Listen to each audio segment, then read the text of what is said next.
Assalamualaikum. Magandang araw po sa lahat. Tingnan po nyo yung katabi nyo. Tingnan yung mukha. May pawis ba? May pawis? Lahat po tayo nagpagod, napawis, kaya palakpakan po natin yung sarili natin. Again, ako po si Prime Deles. Isa po ako sa... Paano ba yan? Isa po ako sa almost 2 years na umikot kasama ang Run Sara Run, naging Inday Sara Youth Organization, kalaunan kasi nagpartner nga, nag-unity, naging Masaya or Marcos Sara Youth Alliance. Pero kalaunan din, hindi na masaya ang masaya.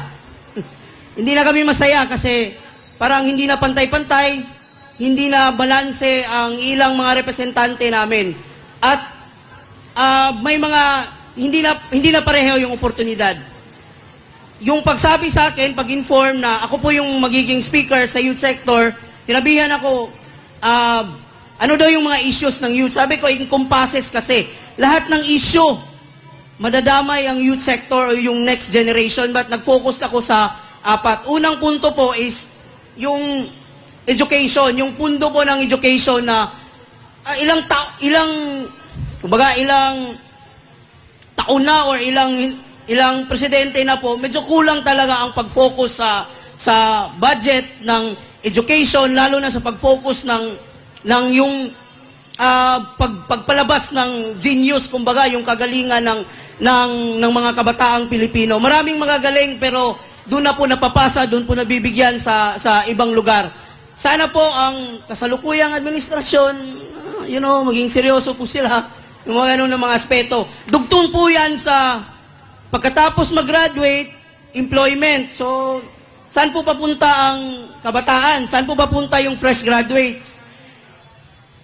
Marami po sa atin na pinaka-common na issue, hindi po tugma yung kung saan sila nag-graduate, papunta sila sa ibang propesyon.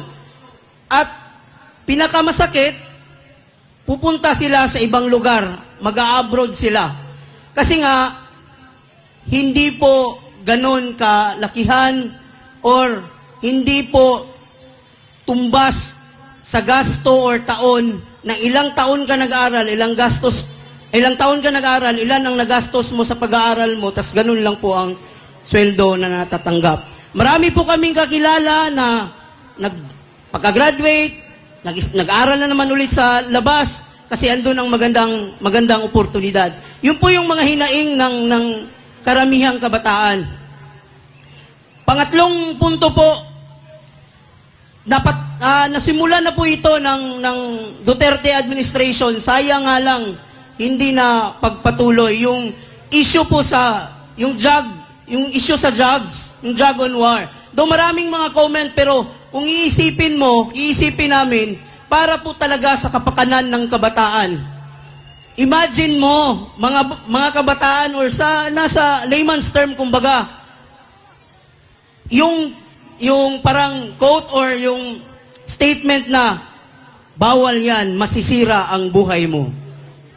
Sa ngayon po, wala na po yan. Talamak na naman. Kahit sino-sino na naman, or kahit saan-saan na naman na lugar. Maraming mga kabataan namin na nag-i-inform sa organization namin na grabe na naman yung droga na umiikot sa komunidad. Kadugtong yan po ang security. Sa isang GC namin sa grupo, may mga missing daw na mga bata, may ilang mga krimen na compare dati sa previous administration, lalo na sa Pangulong Duterte or PRRD. Grabe kababa po ng krimen. So sana po,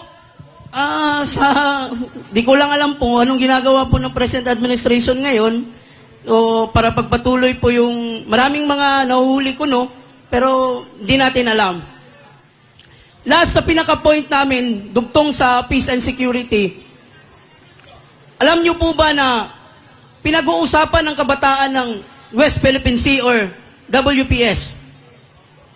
Even ang kabataan, kahit nagiinuman sila, pinag-uusapan nila yung effect na kung sakali magkagera, Sa Bisaya pa, unsa among kaugmaon? Sa mga nakasabot sa Bisaya, unsa among kaugmaon? Ano ang kahinatnan ng kinabukasan ng kabataan? Ba? Kung magkagyera, anong bukas ang meron ang next generation? Yan yung question talaga. And finally, mensahe ko po sa mga nakaupo ngayon, lalo na sa present administration, bigyan nyo po ng saktong laban or bigyan nyo po ng yung bang mangarap ulit ang kabataan? Yun bang masasabi mo na proud ka maging Pilipino? Yun bang masasabi mo, pagdating ng 10 years, ganito ang Pilipinas. Hindi po again na mag-a-abroad ako kasi nga limitado yung oportunidad sa Pilipinas.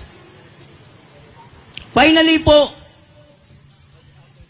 sa atin na nandito, yung mga nanonood po sa bahay nila, imagine nyo po, tingnan nyo po yung mga anak nyo, yung mga pamangkin nyo, yung next generation, na kung sakali ganito ka, wala akong ibang maisip.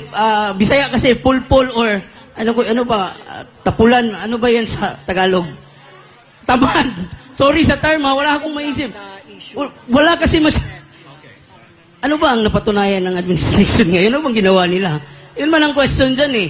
Bigyan nyo po kami ng tamang laban na para mangarap ulit yung kabataan. Para masabi ng kabataan na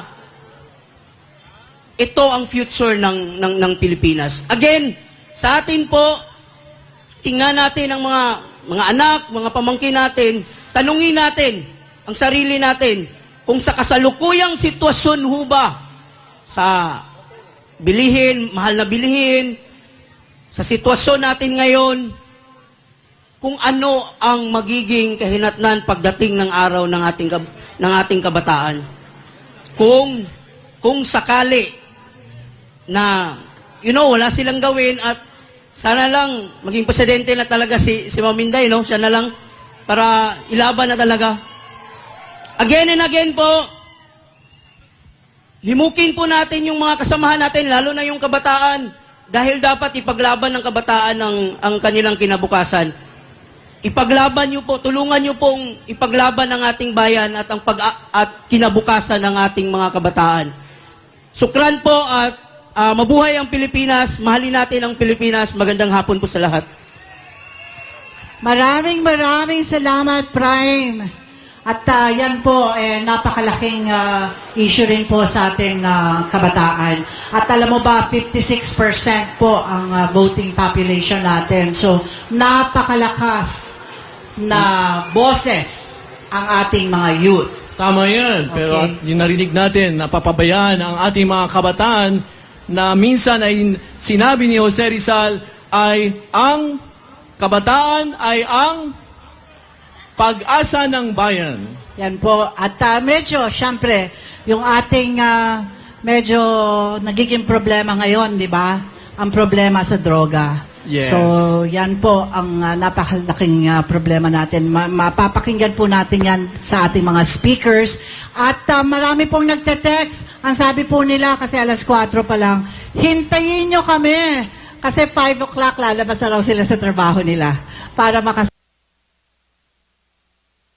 Okay.